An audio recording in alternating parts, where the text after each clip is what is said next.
Formal nang isasagawa ang groundbreaking ng bagong Kamuning Footbridge sa Quezon City. Si Bernard Ferrer sa detalye live. Bernard? Rod, good news! Mapapalitan na ng bagong footbridge ang tinaguriang Mount Kamuning na matatagpuan sa kahabaan ng EDSA Kamuning. Nasang mas maginhawa at ligtas na tulay ang madaraanan ng publiko kapag natapos ang proyekto. Ngayong umaga, formal na isasagawa ang groundbreaking ng bagong Kamuning Footbridge. Pangunahan ito ni Department of Transportation o DOTR Secretary Vince Dizon kasamang iba pang opisyal ng pamahalaan. Aabot sa mahigit 89 million pesos ang halaga ng nasabing proyekto. Ang bagong footbridge ay gagawing split footbridge.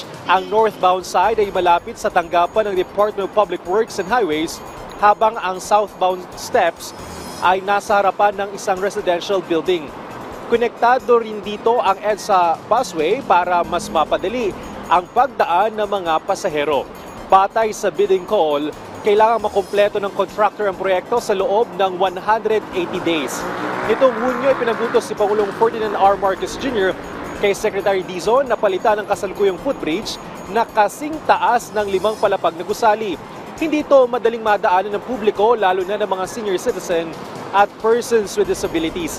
Kilala rin ito sa tawag na Mount Kamuning dahil sa kasalukuyang istruktura ng footbridge. Rod, maliban sa groundbreaking ng Kamuning Footbridge, isasagawa din yung groundbreaking naman ng gagawing EDSA busway rehabilitation. Dito lamang yan sa bahagi ng Kamuning. Sa lagay naman ng trapiko, yung magkabilang lane ng EDSA Kamuning ay magaan. Kaya yung mga nagmamadali nating mga kababayan,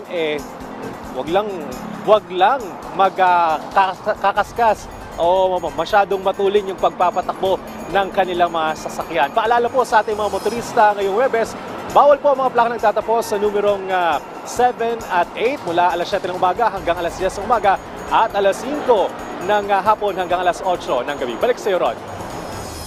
Maraming salamat, Bernard Ferrer.